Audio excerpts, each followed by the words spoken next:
Hello, everyone. Welcome to the 10th episode of No One's a Critic. We actually made it to double digits, which is pretty exciting.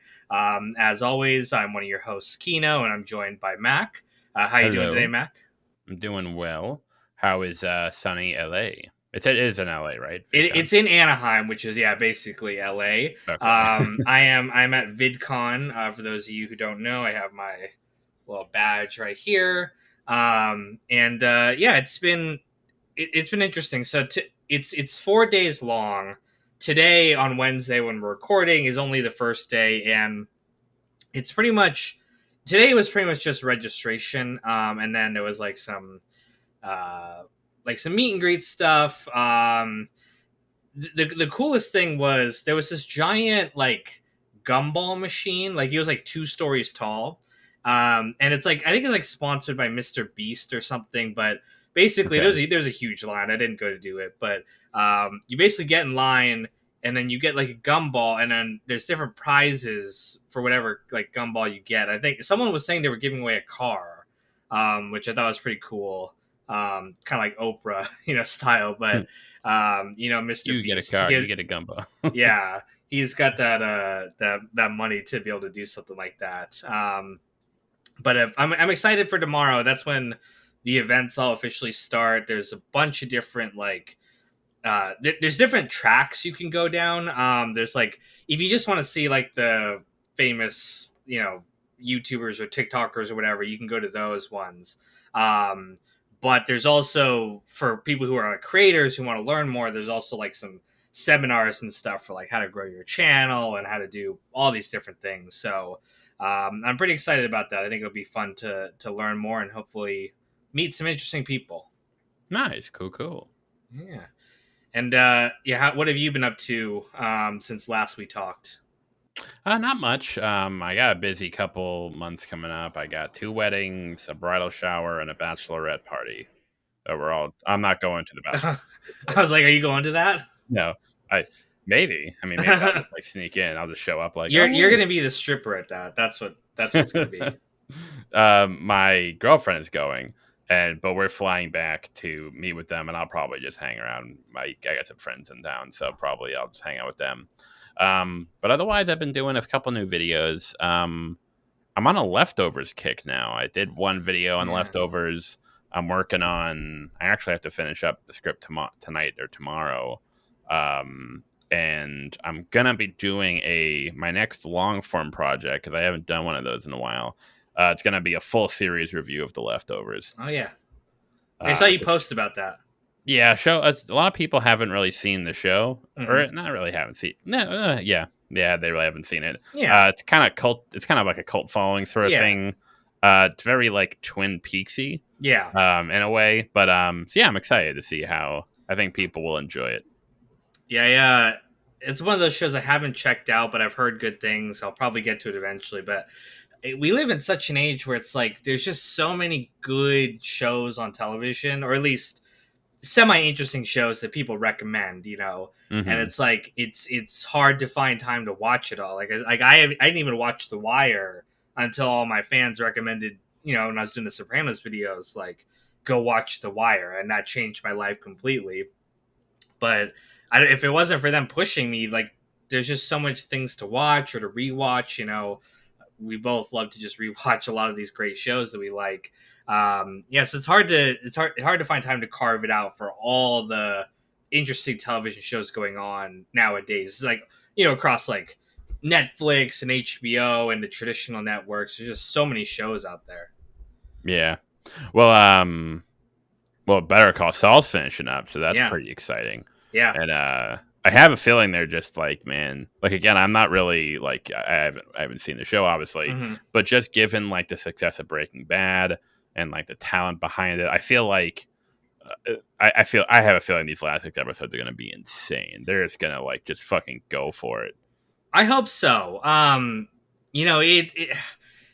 I've had some criticisms of this season. I don't want to go too much into it because you haven't seen it. I don't want to spoil anything, but um, and people have been kind of giving me a little bit of flack for some of my criticisms of it, which it's totally fair. Like, we all disagree and stuff like that, but I am interested to see how they tie it up together, because it is one of those shows, like I said, that it seems like it's really caught on, like, culturally, where like people are really into this. Like, Hmm. there's like good shows like Leftovers, right, which I'd heard things about, but it wasn't a cultural phenomenon where everyone was watching it episode by episode when it came out or whatever. um Not even close. Yeah. yeah, I mean, like, really, aside from like Game of Thrones, that was one of the last big ones that people were like, everyone and their mothers was watching it. And I don't think we've quite gotten that again. Like, Better Call Saul is a little bit closer, but we I wonder when the next big smash hit will come out. Yeah, there was breaking. It was funny. I remember like looking up because obviously like I was too young to know it. Well, although I was only 15 when it happened. The Sopranos finale. Apparently, Hmm. that was like a huge Oh culture. yeah, Like that was like, I mean, obviously there was Seinfeld, MASH, like those are the big ones. But Sopranos was really big too, and of course yeah. the fucking shit show that the finale ended up resulting in. Yeah, then Breaking Bad was huge. The Game of Thrones, obviously, unfortunately. Yeah. Yeah, I'm trying to think of other shows, and I can't really think of. There's no. I don't know if it's like. Is there such a thing as like water cooler television anymore? And I don't know. And we talked Oh, about Lost was another big yeah, that one. was another Sorry. Yeah. one. Maybe like The Walking Dead, like those early, like maybe first four seasons, people were really Hmm. into that. But yeah, it's we talked about them before. The one of the great thing about there being so many different options for television is that, like, people are doing a bunch of different stuff, and you can find stuff that suits your taste. But again, we lose some of that, water cooler kind of talk. And it's funny, we talked a little bit about, like, season breaks, like, or episode, one episode a week kind of deals, and people getting pissed off at that because they're used to being able to binge watch it now. The Stranger Things season 4 had a mid-season break, which pissed some people off, because they're like, well, all the other seasons came out all at once, so you could watch them all at once. But this time they're slowing it down, to build up hype and to keep the train going, because I think it's the last one they're gonna do, at least for now. And the Netflix mid season break feels a little like phony to me, Oh, it's because absolutely. because you I'm sure they've already made the show. It's Netflix. They make them all at once. It used to be like when you had that break, you would actually go and you would make, like, The Sopranos had a year-long break between the final season, but they were actually making the show still. This feels like definitely they're trying to just pad it out, and Absolutely. just keep the train going. Absolutely. And it's so dumb too because with Stranger Things, it's 9 episode season. Yeah, The first 7 were released, and then the yeah. last 2. It's kind of like like Why? why Why? not just do like weekly? Like Yeah. just fuck it. It, Um yeah, it's, again, they're just trying to build up hype, and I understand that, but they're definitely kind of milking this franchise. And Stranger Things is one of those shows too that I really liked the beginning of it, and as it went on, it just became like season 3 was god awful in my opinion. Just yeah, I heard a lot of bad terrible. things. It's Um, have you I seen? feel Have like you seen I the feel show? Yeah, I've watched it on and off. I watched the first season. I thought the first season was strong. Yeah, it was good. Second season, I kind of was in It and got out. weaker the longer it went on, and this last season I thought was kind of decent. I didn't have high expectations, so it kind of was like just okay. But yeah, that kind of artificial break kind of soured me a little bit. Yeah, the production value. I saw some episodes with my girlfriend. She was watching it. The production value of like like Netflix is pumping all their money into that Yeah, show. Like, oh, it's like incredible. but Um, all into the effects. The writing is absolutely. like come on, like, they. I was really pissed off that first episode. It introduced us to this girl. She's a cheerleader. She's talking with this kind of like rock and roll drug addict kind of guy, like at her high school, and they have some chemistry together. It's kind of like, oh, okay, these are two people who didn't really know each other's social dynamics, kind of thing. And now that they kind of work together as a pair, and then they kill her at the end of the episode in this very, like, gross, shocking way, and I'm like, they're just going for, like, the cheap kind of thrills rather than, like, these characters could be interesting and tell interesting stories on their own. And we're back. Sorry about that. We had a little technical difficulty. But with the magic of editing, you hopefully won't even notice it. Yes. But where we left off, we were talking a little bit about Stranger Things, and I don't know where I got cut off, but basically all I was saying was uh, they they have high production values, but they're kind of skimping on the writing a little bit. Like they go for like these very kind of cheap, shocking, kind of gross deaths. Especially this last season with the way the bodies kind of like contort and stuff. It's very, it's like shocking, but it's not the best writing. Yeah, it also seems like as someone who hasn't even kind of like watched all that much of it, Yeah, it is very clear, at least to me, um, that it feels very tacked on. Like it's like so. Like I've said before, I'm someone who's very fond of. Um, I like it when a show seems like it is coherent in the hmm sense of like, hey, this was sort of like planned out. yeah, Now, and in some cases, I know that isn't the case, yeah, but if you can make it feel like it, that's yeah, kind of like you try to make it feel as coherent as possible. But what I really hate is like when shows do that thing where they're like, they need another plot line for like season 6 or something, yeah, and then you watch it, and you can totally tell that it's like, oh, this new bad guy who's been the bad guy since the beginning. hmm You can totally tell that like he was not yeah, the bad guy from the beginning, and it just feels very like it feels very forced. And I kind of felt that way about the big baddie in Stranger Things, like just from yeah. watching it, like oh, this guy's been from the very beginning. It's like, No. really? I mean, even if they did set it up too, it's like what I loved about that first season so much was it was kind of scary. It wasn't the most scary horror thing I ever imagined, but it had this real kind of like, you know, you didn't know what was going on. It was kind of scary, but the more and more they went, the more they've explained things, the more and more goofy it's gotten to the point where this latest villain, is just a normal, not normal. I mean, he's got psychic powers, but it's just a guy, and it's like, really, we had all these weird, spooky monsters before, and another world we didn't quite understand, and now it's like, oh yeah, it's just a little kid with daddy issues, and he's psychopathic, and you know it's just a far cry from that first season and the things that made it really great. Yeah, and it really felt like it's sort of like the danger of the hype train where it Yeah, becomes sort of like I mean, The Simpsons is like famously known for it with the Flanderization, of course, yeah, um, where Family Guy fell it, even South Park to some extent. It ends up becoming sort of like a parody of itself, oh yeah, because they find out like, here's what's popular. Let's just start like running this shit into the ground, and I felt hmm that way even come season 2. The nostalgia factor started yeah, getting amped up a little bit, and it was like in season 1, it was kind of like it was what's what I'm looking for. It felt very like natural. It felt very yeah, fun and like light. But in season 2, it felt very much like, hey, remember this thing? I'm yeah. like, okay, like we get it.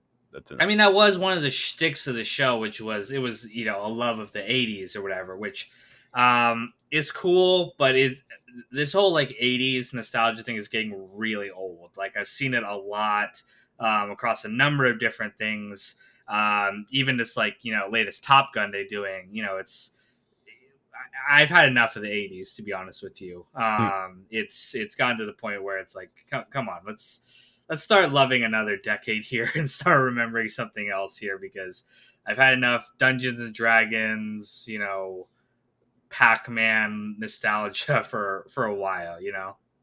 Yeah, there's also something to be said about like I think you put it well, where it, I feel a good way to put it is it felt like season 1 was written by people who like really loved the 80s hmm and were like who were kind of like naturally injecting that feel into the show, into the setting. hmm Whereas sort of like sort of like a fan. Like you can tell when a fan of a certain movie is talking about it, or a television show. Like when we're talking about Sopranos, you can just tell by how we're Oh talking yeah. about it that we're such big fans because Oh of how yeah. we talk about it, how we reference stuff. Season 2 of Stranger Things felt like at sometimes that like a bunch of writers like Googled 80s references and Yeah. like tried to like, hey, this is like what 80s Yeah. stuff does. It doesn't feel, it feels very sort of like artificial in that sense. Yeah, it's a very idealized, kind of, I don't know if whitewash is the right word for it, but a very kind of, it's the '80s, but like, with our modern kind of values added onto it, where we've got all this stuff going on here that I don't think the '80s would have exactly looked like that. But again, they're using the '80s as like nostalgia hype to sell the show and to sell merchandise, which I get it, but like I said, I think there's room to still be authentic and still tell like an interesting story. Another great example of a show, I don't know if it's a Netflix show or not, but it's a show Dark, which kind of went on a very similar trajectory as Stranger Things, which is the first season is kind of like this like scary, like you don't know quite what's happening kind of thing. And the more and more it went on, the more and more it leaned into like sci-fi elements, and it kind of got a little bit goofy. I didn't even finish the I only watched like the first like 3 seasons, I think. But that was another show that kind of, again, it's hard to stay in that like somber scary world, because eventually I think you run out of ideas on what to do to keep it scary. Yeah, I need to. I've actually heard a lot of good things about Dark. I've heard it does end well. Oh, you did. So I didn't keep up with it, but like I said, that first season I thought was really interesting. I was like, oh, cool. It's it's scary. I like a lot of these like kind of horror esque shows. Another great show I think like that is The Terror. I only watched the first season of that, but it's an anthology show. The first season was about like these sailors in the 1800s who get trapped in the Arctic, and it's like how they survive and stuff. And I thought that one was done really well too. So I like that genre of horror esque television, which we don't get too often. It's very rare to see that in television form. absolutely. And one notable one that I really enjoy was um oh shit. I like this isn't like a fight against the show. I like it. Haunting of Hill House. Oh, that's a great Um, one. I love that is a show great too. one, and it's very like granted it was very what's what I'm looking for. It was very is a lot more character driven. It Yeah, wasn't. I was literally about to say it's a family drama set in a horror show. Yeah, almost like masquerading as a horror. Exactly. Um, but then again, like funny enough, I have a video on the back burner uh talking about horror movies, and I kind of Yeah. realized that like looking back, funny enough, some of the most famous of all horror movies are sort of what's what I'm looking for. They're kind of they use horror more as like an aesthetic to tell a deeper story. So like The Shining, for example, Yeah. like the horror classic, but it's really a movie about family dysfunction. Mm, You can even the dangers of alcoholism. You could even yeah. argue it has to do with like uh, you know guilt in regard to the Native Americans. The slasher films of the 1970s. It's not a coincidence that the virgin girl who's like innocent and pure lives at the end. Like, Yeah. they weren't trying to like say anything with that. Like, no, of course they do. I think the Rosemary's Baby.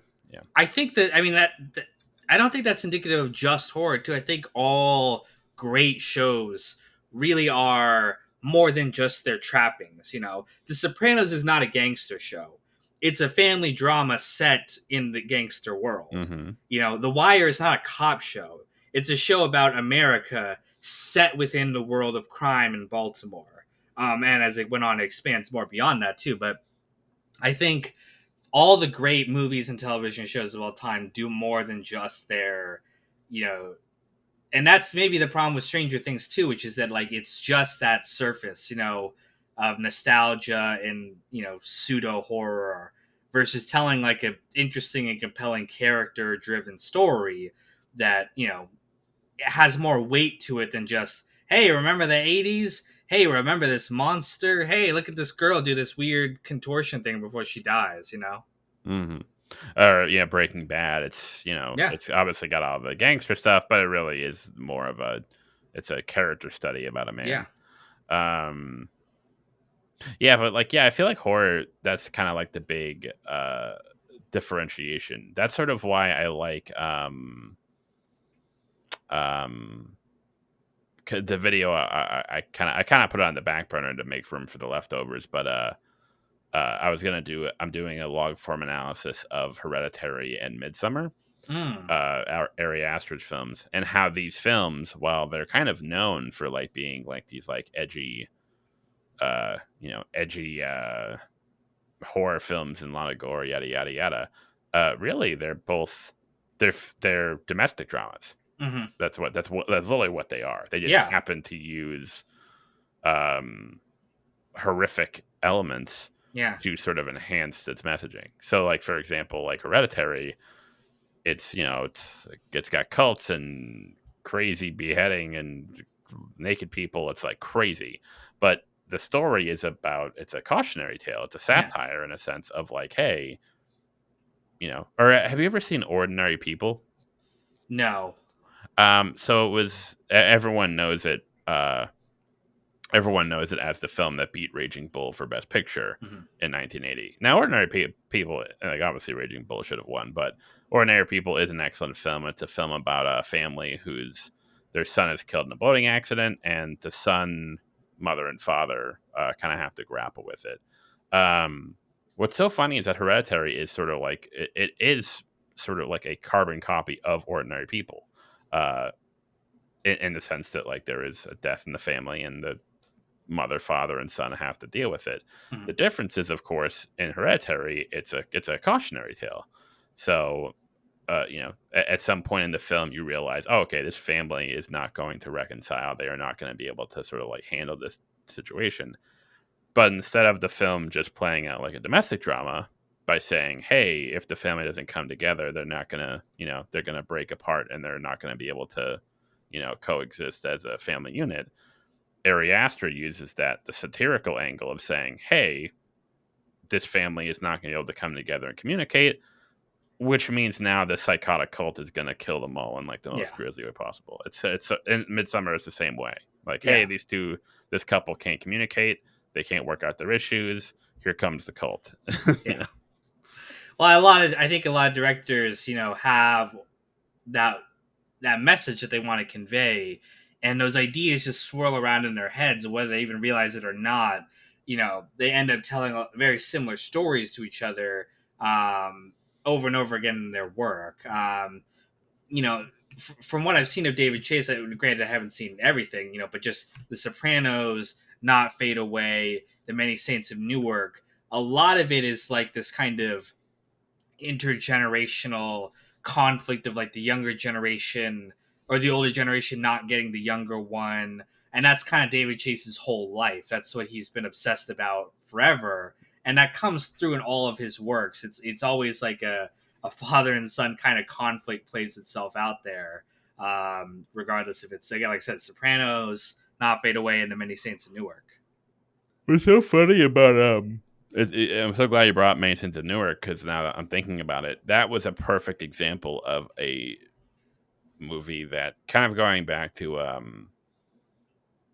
like the example with Stranger Things.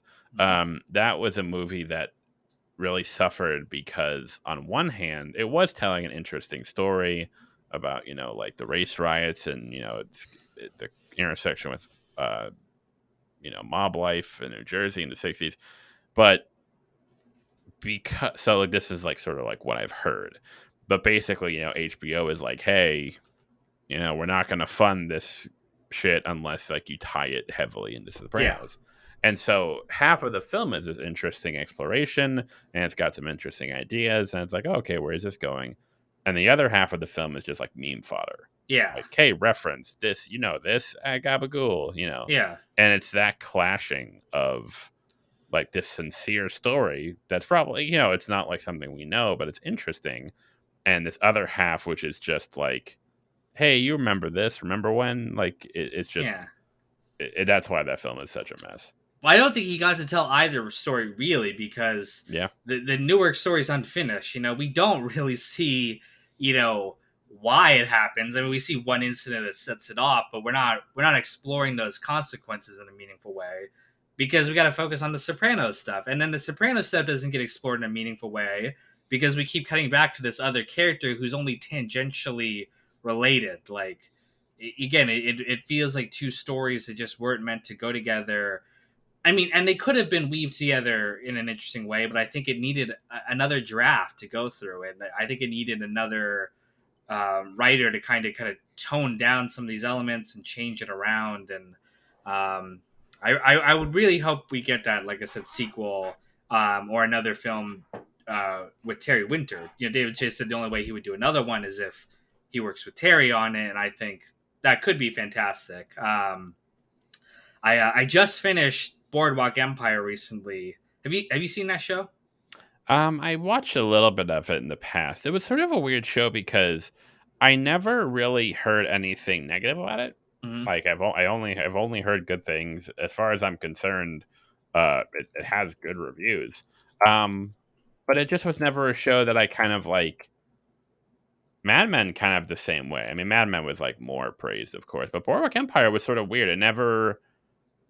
It was praised, but it never seemed like it reached those heights It, of like among you would think, given the talent behind it and the production and everything, that it would, but it just never seemed like it sort of like ranked among, like it never reached the heights of like Wire, Sopranos, Breaking Bad, Mad Men, or of the it's sort. it's weird. I mean, it's understandable to an extent because it came off the heels of The Sopranos, and it has a lot of Sopranos cast in it, so it's Of like course. it's in the shadow of The Sopranos.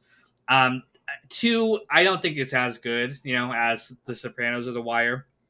It's a flawed show, enjoyable, really good, but not a perfect show by any means.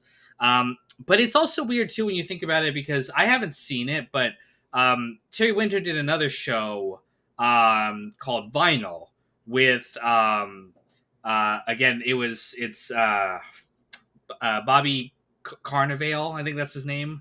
Hmm. He's on the villain of season 3 of Boardwalk Empire, and it had some, again, just like how Boardwalk Empire had um, Martin Scorsese behind it. This show had like Mick Jagger behind it, and it had some other like very high level music industry people with it. But that's a show too that got no publicity and really didn't go anywhere, and ended up getting canceled. So again, it's a weird career he's had where you like they threw so many resources at this thing, but it just didn't take off the way people probably expected it to. Yeah. Well, it's also interesting too because the issue with with television in general is that when you're dealing with these sort of stories that are like very like you're trying to make like a long form story. A perfect example is the Leftovers. The example I'm going to use. The Leftovers first season is fucking rough. It is like Yeah, aimless. It's all over the place. It doesn't really like. There's like some really great moments, but overall the first season's very very rough. yeah, It's very fascinating from like an analytical perspective. That's what I'm going to explore in the video. But yeah, it's rough. However, because I don't think the um the first season, for whatever reason, it a lot, it wasn't really like viewed that much. I don't believe, but it did get a second season. And what the writers did was that they took what worked, and they looked at season one, they took what worked, and they transpired it to season two. And season two is like loopy. It's a very earlier I mentioned Twin Peaks. hmm Season two of The Leftovers is like, what the fuck? There's a yeah, lot of crazy shit going down. It's brilliant, yeah. but it's very crazy. And then in season 3, which is the last season, it just all comes together in this like harmonious, like it just I Yeah. it's weird to say that like um this show that is only 28 episodes and only 3 seasons, and the entire first season, 10 episodes, more than a third of the show, is kind of like mid. It's weird to say that, like, yeah, it's still one of the greatest shows because it took what was wrong, it saw what was wrong, it saw where it went wrong, and it it was able to sort of like course correct and make something Yeah. better out of it. But the issue is that a lot of shows nowadays, and I feel like Vinyl was a case of this, it just didn't get, it wasn't given the chance to do that. Like Yeah. I'm sure, like after the first, I've never seen the show, but I did hear good things. I am sure after the first season, they probably would have looked back on it. It's like, hey, what worked, what didn't work, and then we can kind of go. Like this is what you see with sitcoms all the time. The Yeah. first season is rough Oh yeah. because I figure out the characters' voices, what works, what lands, and then by the season 2 or 3, it picks up. And by season 4 or 5, and a lot of sitcoms like season 4, 5, 6, 7, that area Yeah. are the best because they know the characters, they know what works. But yeah, with a lot of these pricey dramas, they can't afford to take the risk of like, look, you might have a better second season, but where it's not going to pony up the dough. Yeah. I mean, there's a million things that can go wrong as you're making it, and a lot of great shows don't get the chance to, fly the way they should. Twin Peaks. I'm glad you brought up Twin Peaks too, because that's another show that I haven't finished the third season yet. That I just kind of wasn't into it as I was watching it, but that's another show like we were talking about before. Again, a kind of scary kind of first season, very off-putting, very Lynchian, of course, where things just didn't feel right. And that second season, as you go into it, became really camp. As I know he wasn't involved towards the end of the second season, and it got really bad in my opinion. I really did not like most of that second season there. Um, but you're right. Like there's so many things that can affect a show. Again, showrunners come and go, they leave, they other people take over. There's a million different voices in there, and if they're not working in cohesion, it can go incredibly wrong. And even if they're all in cohesion, things can still go wrong. But that's just kind of the industry. It's like it's really survival of the fittest. Yeah, Twin Peaks is like one of those shows, especially where I'm like, I never really caught on. I didn't watch it. I've only heard good things, but um, yeah, it's just like a weird. I don't even really know if I kind of even understand it. Like, Yeah. because I remember the first season, the entire, and this is kind of to kind of go back to our point about like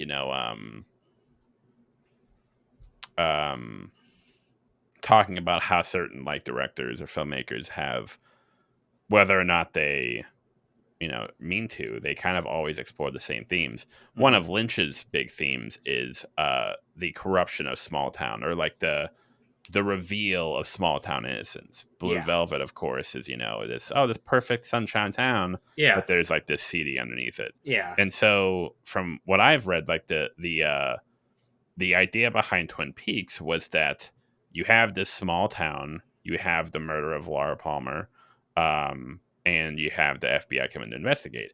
Now, the idea behind it originally, I believe, I might be mistaken, but I'm pretty sure this is correct, was that they were never going to reveal who killed her. Because Hmm. that was the entire point of the series, was that it was just a kickoff to kind of have to start like exploring these characters, like these Hmm. simple people, and start to like explore their you know their corruption, like what is going on, who they Yeah. really are. And that was sort of the entire Hmm. bulk of it. And then season 2, from what I've heard, is just sort of like it kind of goes in the other direction, where it's like, no, actually, here's what happened to her, and it gets really weird. It gets like, and like, granted, that's interesting. I kind Yeah. of almost admire it for like just kind of going like And like I'm sure someone who's seen it can explain better, but it's just interesting how it kind of like went from like it really took a turn, like with that. And shows do that. A lot of shows will change their what they're about. I mean, sitcoms were a great example, like you talked about. A lot of times, like like Family Matters or whatever, like a breakout character will come through and they'll restructure it all around that character. And there's something to be said too of like you don't want to be too rigid. That's what happened with How I Met Your Mother. I don't know if you've seen that show or not, but um, the big question about it was like, oh, who is the mother that he's telling the story about?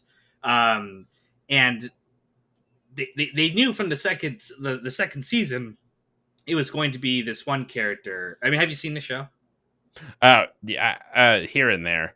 I'm familiar with the last season. My girlfriend Okay, watched it. She hated the last season. yeah, people really don't like it, and that the reason why too is because as the story kind of played out, it moved organically from where it originally started.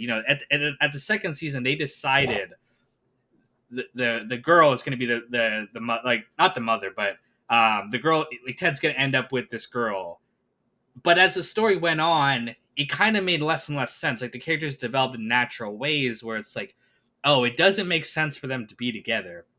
But because they wrote and actually filmed that ending, they filmed it because the kids who he's telling the story to would have aged over the course of like the 8 seasons or whatever, and so they wanted it to look real. So they filmed it way back in the day, and they were tied to that ending. And so even though the characters moved away from that, they kind of were unnaturally forced back into it in that final ninth season, which is why so many people hated it. And It'll be interesting to see how they what they learn from that in that new show, How I Met Your Father. It's kind of like a spiritual sequel to How I Met Your. It's actually a direct sequel. There's some characters in it too from the original. But I'm interested to see what lessons they take from that, and if they can do a better job, or is history just going to repeat itself and they're going to make a mediocre ending? Yeah, it's How Much Your Mother is an interesting because I just recently did a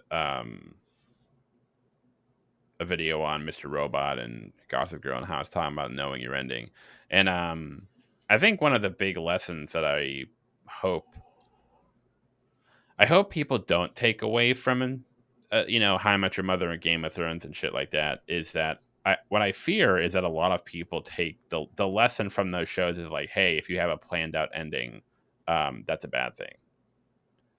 And no, the answer is that you can have a planned out ending, Yeah, but you have to when you have that planned out ending, you have to be sure while you're writing the show that you're constantly adhering to that ending, and you are sort of like you don't have to like stick to like a rigid like plot point by plot point by plot point, hmm, but you kind of have to like almost it's I explain it very much like if I'm driving from Boston to California, yeah, there are many different ways to get there, but you're always sort of going yeah, in that one direction towards that destination.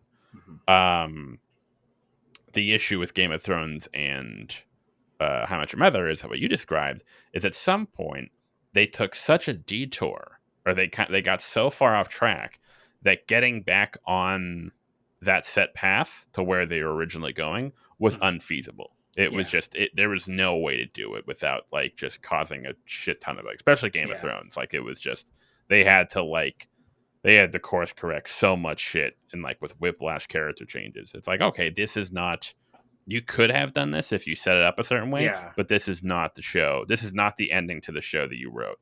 Um and in that case, if that is the case, if that does happen, you just have to say fuck it and just keep going with the show. hmm, You just have to forego the planned ending and just go with a new one that's more that fits the show better. yeah, But yeah, my fear is that some people might look at that and say, "Oh, well, having a planned out ending to a show, especially like a particularly a TV show or like a series of novels yeah. where it's being written over like a long period of time, is not a good thing." I really hope that that's not the case. I I don't think there's only one way to do it. There are, I think, great examples like Breaking Bad, which I know you had problems with the finale, and I do too. But that's a show that satisfied a lot of people. and that's a show that they didn't have no idea how it was going to end. Besides, probably a general idea that it would not end, perfectly happy for Walt, and in some cases it kind of did. So again, I think it's a matter of, again, just really being authentic to the story you're telling. And again, if you're going in, if your characters are naturally going in ways that don't fit that criteria, you got to adapt and either change circumstances where you go back to it, or let the characters develop in different ways, and maybe you don't end up in the place you originally thought you were. But it still could be interesting. Like maybe you end up in a different city than you were originally planning on going to, but you had a fun journey along the way and you met interesting people. Although we're kind of running that metaphor into the ground here. Mhm. But I think there's a lot of different ways to do it. And again, even though I think you and I like criticize a lot of these shows and writers all the time, I fully admit that I couldn't do better. Like if I was put in charge of my own show, which I don't know, maybe God willing I'll be able to do something like that one day. I don't expect that I'm going to be perfect. Just because I can acknowledge the mistakes that other people make doesn't mean that I wouldn't make it myself. Well, that's the thing. It's hard because I've written a couple TV pilots, and I kind of have a general gist of like, for these ones, I want this one to be 5 seasons, this one to be 3 seasons. And I have a general gist of like where the story's going Yeah. with enough flexibility, yada yada. But yeah, it just gets to the point where it's like when you're in a production, when you're with actors, when you're with other writers, when you're with so many other creative people, it kind of makes sense in your mind. But once you kind of actualize it, you kind of realize, hey, this thing that I wanted to happen, and this happened. This isn't just with television writing or writing in general, just anything. Hey, this thing that I actualized in my mind, this game plan, it just isn't working out. Now that I'm actually putting it into action, it's just not working out the way I Yeah. planned. It's almost like a good way to like a good example of it is like imagine like when you're in high school, you want to go to school for like I don't know engineering, and Yeah. you have this whole plan. Oh, I'm gonna do this. I'm gonna go to this school. Gonna do this. Take these classes. Yada yada. And then your second year in the engineering school, you realize you fucking hate engineering and Yeah. like you don't want to do this. And it's like, okay, so what do you do? Do you stick to that plan, or do you have the course correct? And there are so many things, especially like again, trying to write for a television show, tons of different creatives you're dealing with, actors, producers, other writers, new ideas, different avenues. Um, the fact that you're trying to keep it on these rails is just unfeasible, and that's Yeah. why like that was the whole point of the video. Is like when it comes to being an architect or a gardener, you kind of have to be both Hmm. simultaneously. And I think every writer is no, a writer isn't one or the other. They're sort of Yeah. like a hybrid of both in Yeah. varying degrees. Some are more architect, some are more gardener, but everyone to an extent has to be both. Otherwise, either one will just lead to crap, in my opinion. Do you have any desire to actually produce something like that? Produce either a show or a movie or something like that? I think so. I have one. I have two pilots that I've written, and one of them is actually it's done pretty well in like contest based on the premise. I think. Hmm. Um, and I've actually considered I have to do another draft of that and send it back out. Yeah. Um, that one I think could actually like be something. Um, but then again, and I always tell this story, but like, so I went to film school, and I've had a lot of friends from um, you know, that I went to school with. And they moved out to LA, and they kind of got into the industry, and everything I've heard about it sucks. Like, or Oh. I shouldn't say sucks, but just very what's sort of looking for jaded. I guess you kind Yeah. of get out there, you kind of realize that like it's not like this. Like, hey, it's a bunch of creatives, just like working together and doing all this. It's like it's a lot of ass kissing. It's a lot of Oh yeah. politics. It's a lot of sucking dick. It's a lot of, and it just the more I hear about it, the more I'm just like, actually, I don't know if it's something I'd really want to like dedicate years of my life to. Yeah, I think like the much better thing that I want to do too, which is produce something myself. Even if it's like something extremely low budget. something, that I just film on my own with maybe some friends or, a small, little group of actors.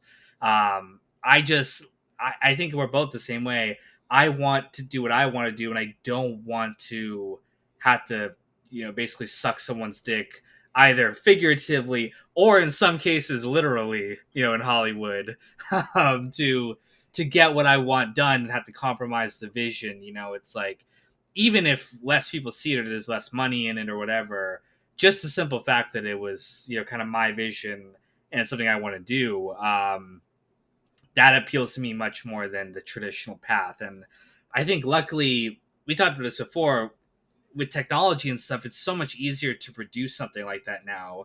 Now, sure, you're not going to have the big budget, explosions that Hollywood has, but if you write with your budget in mind, and you kind of plan for that, and manage your vision, I think you could do it more on your own and reap more of the benefits than if sold your soul to Hollywood.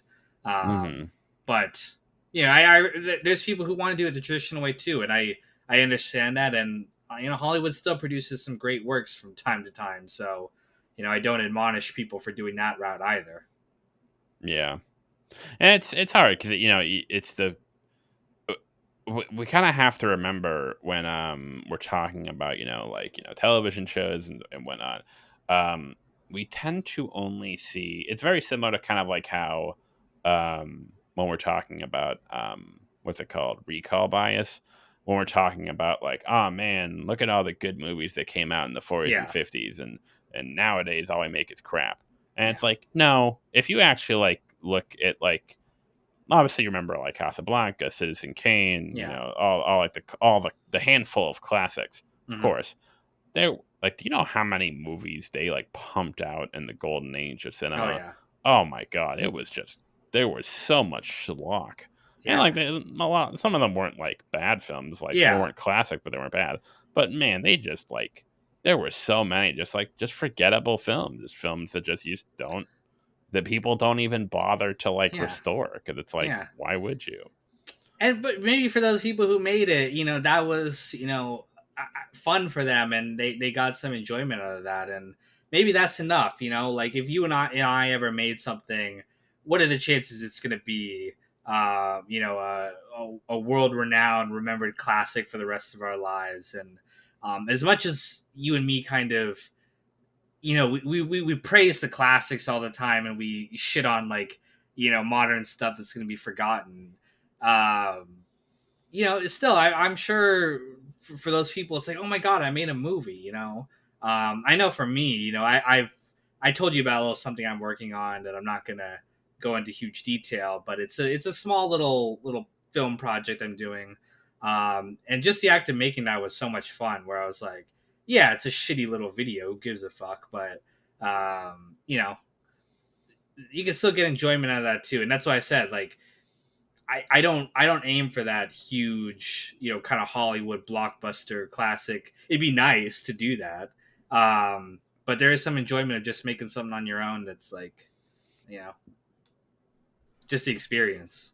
Yeah, and sort of like, I didn't mean like to tie it back. The We kind of like, obviously you and I talk about like Sopranos, Wire, Breaking Bad, all like the classics, like the best of the best. But at the same time, it's like, a lot of these shows were it's not like, obviously I don't mean to like downplay their talent. No. Like there was so much talent behind all these shows, but there are a lot of other shows that have a lot of talent that just kind of, like Boardwalk Empire is a good example. Tons Mm. of talent, just you couldn't ask for better talent, but it didn't stick. And sometimes I think when it comes to like classic movies, classic TV shows, novels, what have you, obviously like the work itself, the quality of it is important, but there also seems to be like this X factor where it's just sort of like, hey, why did that? Funny enough, I was just watching. Me and my girlfriend, she saw Rocky for the first time. Ooh. Um, and that's a film like I'm rewatching it, and I'm like, Rocky. Not to like, it's a classic film, of course. Yeah. It's great in so many ways, but also, it's very clear that Sylvester Stallone was not like an experienced screenwriter when he wrote the movie. No. Very, very clear. Performances are great, but man, the structure of it is very, just And sort of like, that was a low budget kind of deal where it was like and I think that really adds something to it too. Like I really like some of these, like again, like Kevin Smith's Clerks, right? Where it's like the limited nature of it informs like how they actually made the film. mhm. And if you're writing to that and you have that in mind, I think you can produce something really cool with that. Yeah, man, I would love to make a very low budget film like that, like, you know, fund it all myself, so there's no like pressure to, you know, deliver studio results or anything like that. Where it's like we got to Yeah, sell 1 million fucking copies, or you know, I just think that having that control and doing something small would just be so much fun, you know. absolutely. It kind of gives you the freedom to just sort of like make mistakes, go crazy, and sometimes that works out. Um, and also, it's funny enough. It's funny you bring up Clerks. Um, Clerks is a good example too because the film itself. Like, I'm not saying it's a bad film. Like it's an excellent. It's a classic. But at the same time, like, you rewatch it, like you see the cracks, you see Oh yeah, like he it's was not the best. not. I mean, he's still, to be honest, not the most incredible director of Yeah, all time. but Clerks particularly, it was a zeitgeist moment. It Hmm. really captured not even just of the characters, not the dialogue, the aesthetic, not even the fact that it was an independent film. It all kind of like just converged in what was Hmm. going on at the time, which was the rise of independent cinema. Yeah. You had like the vibe of the '90s. It was very sort of like people were becoming jaded. The American dream, quote unquote, was sort of like fading away. And so then you see this movie with these fucking losers who are Yeah. just like living their day at a convenience store, Yeah. which it was the reality for so many kids at that age. And same with Rocky. Well, actually, kind of ironically in the opposite way. Uh, Rocky came out in '76, which was Hmm. the year after the Vietnam War officially ended. After Hmm. you know, we the U.S. literally suffered a defeat, and it's so funny. And obviously, Sylvester Stallone didn't intend this, but it's very funny that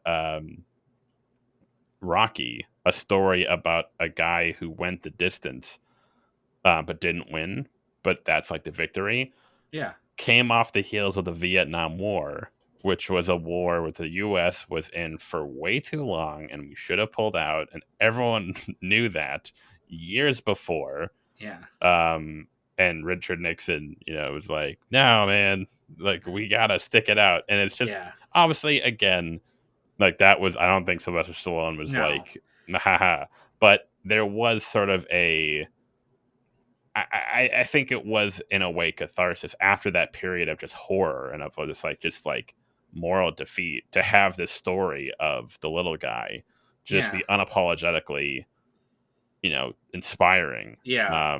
I think it was a zeitgeist moment. Yeah. It just came at the right time. And it captured the way that a lot of people feel that I don't think had maybe that kind of representation on film before, which is like, like not a hero, just like a loser, just like someone who had nothing going for them and didn't even really aspire to, but just was like, maybe in just this one moment, I can show people that I'm not a complete waste of space. Just a really powerful, thing, and that the Rocky series is another great example of a thing that became something different as it went on than the original vision. It became a parody of itself.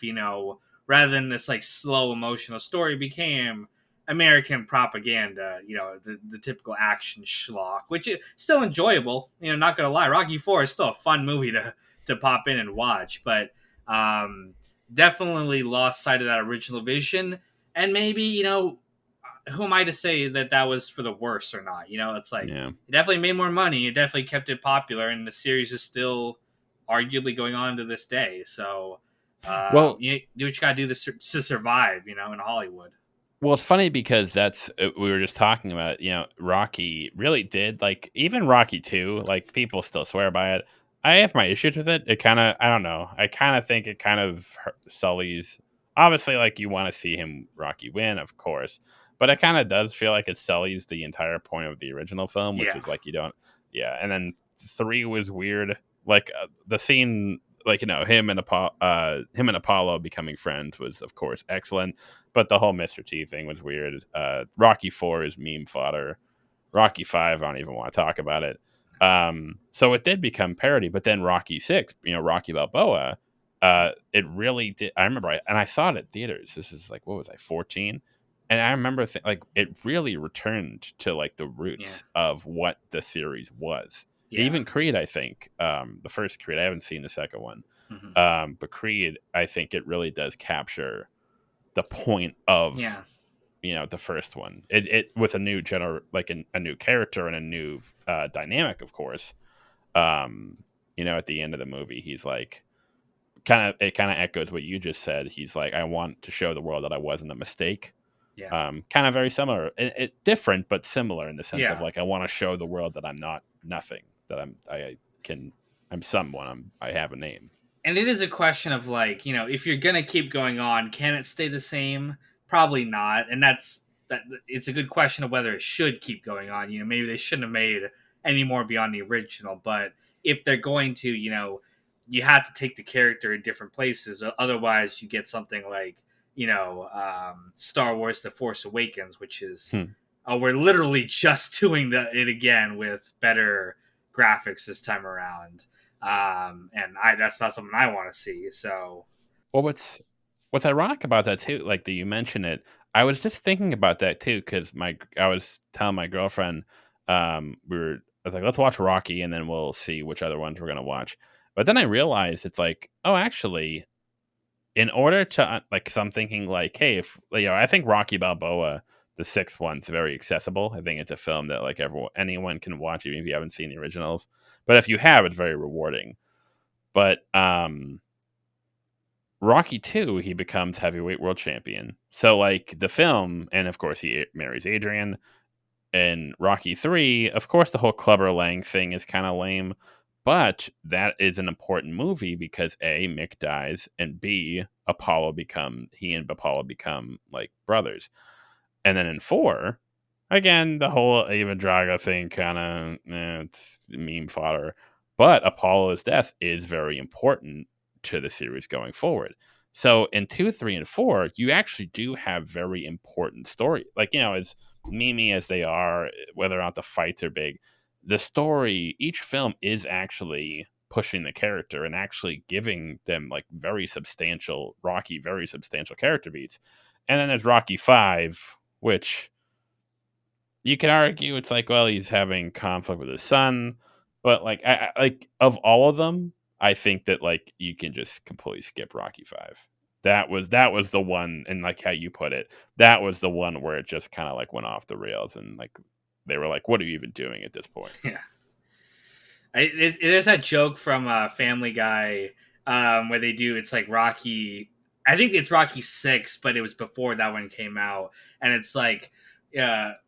I got it, Adrian. I got to go to the Mars to box the Martian, and she's like, "But there's no air on Mars." He's like, "Well, then there's no air for him either." It's just like again a parody of itself to the point where it's like, "What the fuck are we doing?" I mean, a lot of series of that '80s generation did that. Fucking In the next Fast and Furious movie, Vin Diesel travels into the center of a black hole or something. It's and a like, fucking like tank and shit or no, you'll die. Family will keep us together. Like, they're so stupid oh shit. my god, what was that uh the Jason movies fucking Friday the 13th, he goes into fucking space in one of them. It's like it's that whole decade was like, how far can we fucking take this to the point where it's like, Jesus Christ, he's in fucking space now. But I know we're up on our hour here, and these episodes lately, and I think they're going to continue, don't have a central theme. It's just whatever our kind of stream of consciousness takes us. But I hope you guys enjoyed it, just listening to us bullshit for an hour. Thank you for joining me here. I don't have the best internet, so hopefully this turned out okay. But maybe this will be one of those ones we end up scrapping if it didn't turn out good. No, I think it was good. It was a little bit choppy at the beginning, but I think it's fine. It's definitely listen. It's not like it's not so bad that it's like what I can't listen to this. I think it should be fine. Okay, cool. Well, yeah, thank you as always for joining me, and stay tuned for the next episode. No One's a Critic coming soon. Take care.